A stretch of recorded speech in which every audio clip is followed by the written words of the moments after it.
how do we calculate forces in the members of a truss. We are going to restrict ourselves to plain trusses, which are the ones that I showed you, and we are going to do our analysis under certain assumptions. Number 1, when these members, which we take to be sort of rods, but are wide enough, when the middle line, wherever it cuts, we are going to take that intersection as a pin joint. So, intersection of the middle line of members of a truss are taken as pin joints, and as a corollary we are also any plate or bolting that can be done here, we ignore the torques arising because of that. Next, we are going to assume that at any truss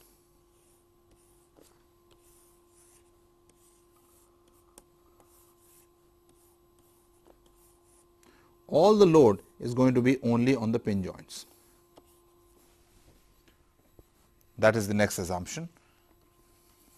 And finally, if members, that is these rods, have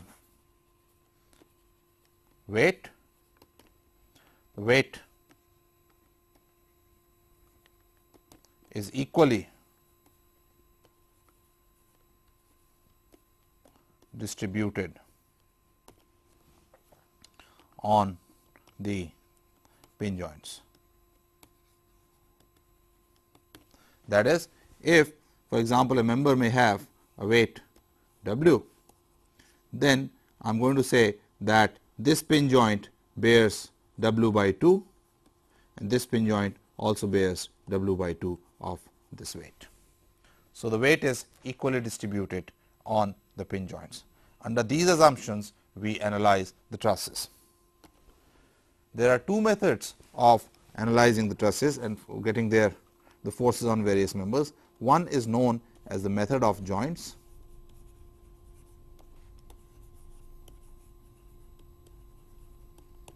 and the other one is known as the method of sections.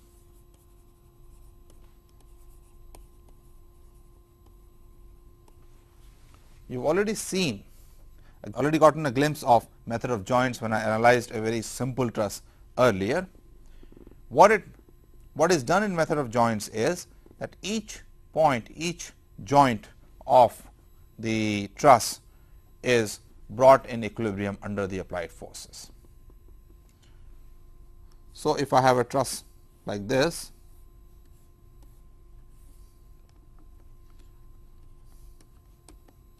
and it is loaded here, then we start with a point where the load is and see how that point is in equilibrium. That gives us the forces in the various members that are connected with that point in terms of the applied load.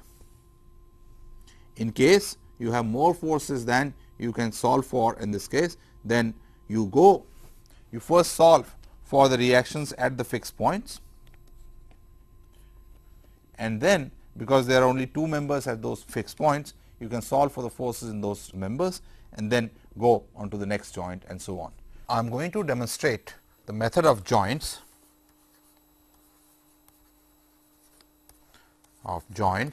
through several examples. As the first example, let me take a system, a simple system which is made of 4 rods with one fixed pin joint here. This is a rod, another rod like this, the pin joint here, third rod like this, and this is on a roller, a fourth rod like this, and there are two ropes along the diagonal. Let me call this system A, B, C and D. This length is 4D, this length is 3D, and we load the system once at point B by a load L, and another loading is done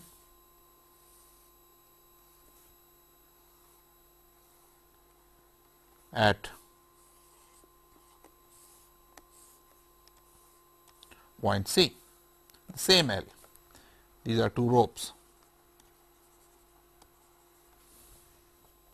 A, B, C and D, and in both the cases I want to know the forces developed in these rods or members and these ropes.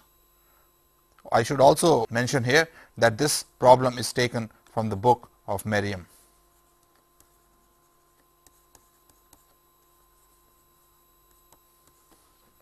This is quite a nice problem because it teaches us quite a lot of things in one problem.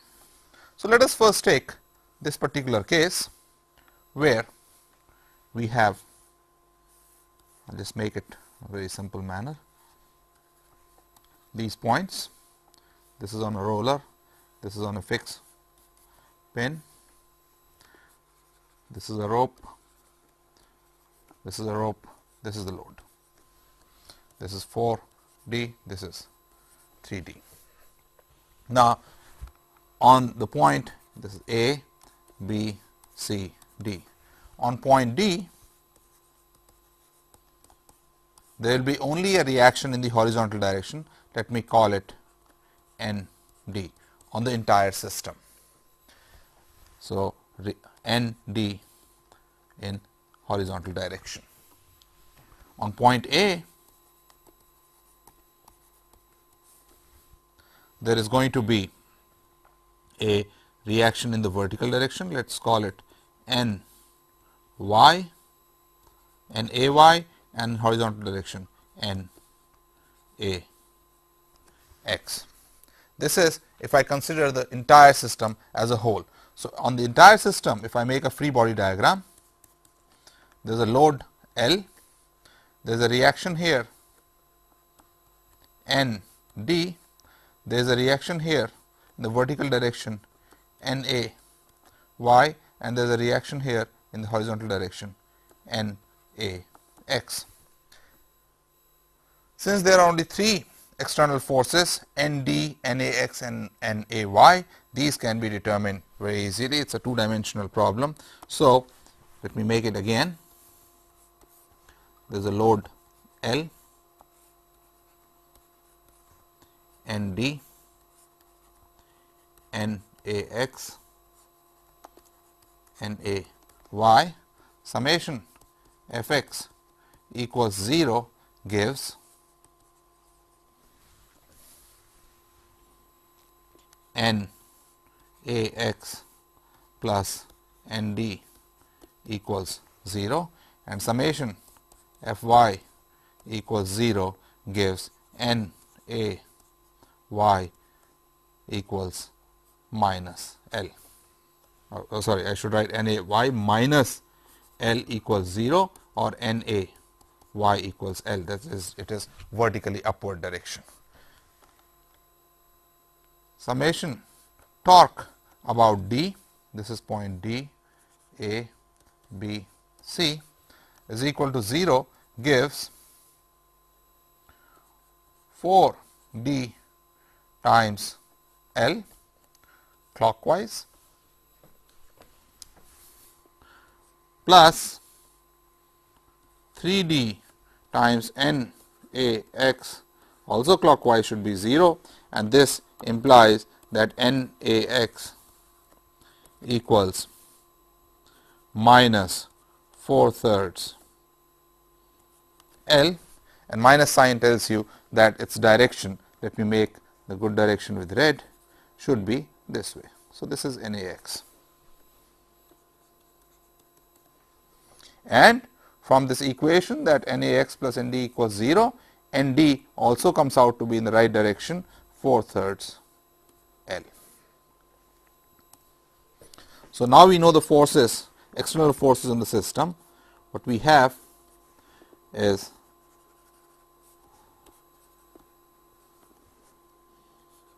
L here at point C, point A, I have a force acting towards the left, 4L by 3, force acting towards vertically up L. I have a force acting on this joint in this direction, 4L by 3, and I want to calculate other forces. This is point C, this is point D. Let us take the joint D or pin at D and see what the forces on D are. Now, we are really using method of joints. Each joint we are going to bring into equilibrium by applied forces. At point D, there is a force in horizontal direction 4L by 3. There is a force, and now I am anticipating that the force by rod DC is going to be towards the left, F DC. There is a force by the rope. Now, since this is a rope, it can apply only a tensile force. I mean, the rope can exist only under tension, not under compression. So, it will not support a compressive force. So, it can apply only a force in this direction, F, let us call it dB, and there is a vertical force due to rod FAD. Now, one can see that this joint is under a force 4L by 3. So, this is going to be pushed to the right, and if it is going to be pushed to the right, the rope is also going to be pushed in, but rope cannot sustain any compressive force. So, F dB is going to be 0. If F dB is going to be 0, that means there is going to be no vertical component of force due to element dB. This also implies that FAD is equal to 0. So, we have found two forces, FDB, which is 0, and FAD, which is 0. Let us now consider the forces in the horizontal direction. Since FDB is 0, summation Fx equals 0 gives me FDC equals 4L by 3, and positive sign tells me that I have found the correct direction. Since the rod DC is pushing the point out, the rod DC is under compressive forces. So, this is compressive. Let us move on. So, what we have found in this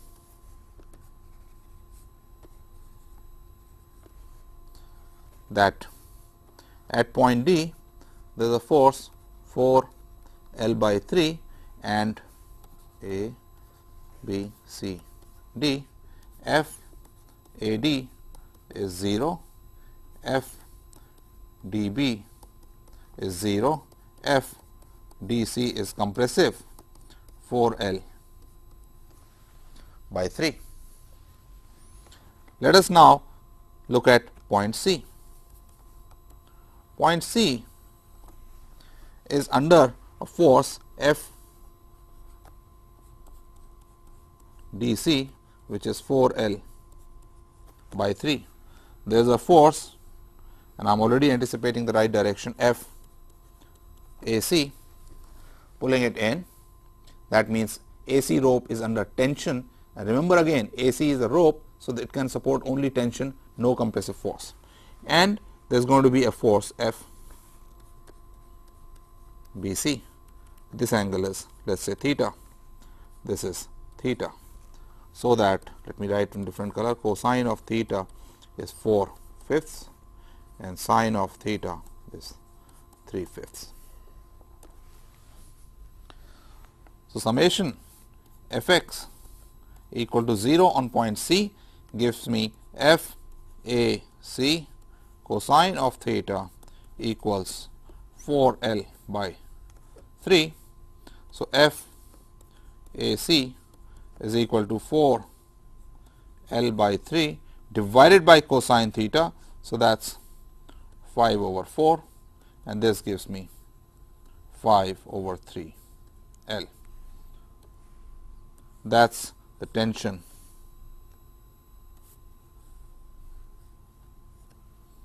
tensile force on the rope. Now, similarly, if I do summation Fy, so again let me make the picture.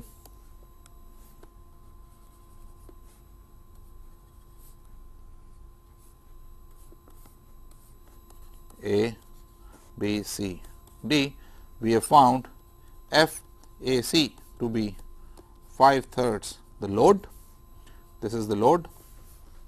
At point C, this is 5/3 the load, this is 4/3 the load, and this force is F B C. Summation Fy equal to 0 gives me F B C equals 5/3 L times sine of theta. Sine of theta we have already calculated is 3/5, and therefore, this comes out to be L. So, F B C is pushing it down, and that means F B C is, the rod is being compressed, so it is compressive. So, we found force F D C, we found force F B C, we found force F A C, we found force F A D, we found force on F B D. The remaining forces are forces only on F A B. Let us now look at point B. The joint B is under load L, then it is being pushed by F B C by L. There is no force, 0 force due to the rope, and therefore, F A B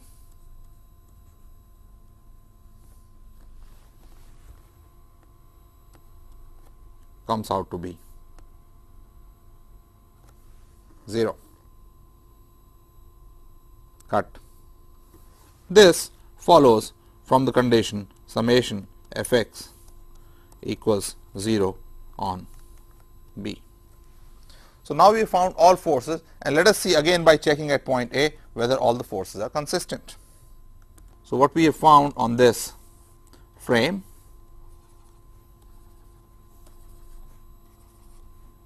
A, B, C, D, F A B is 0,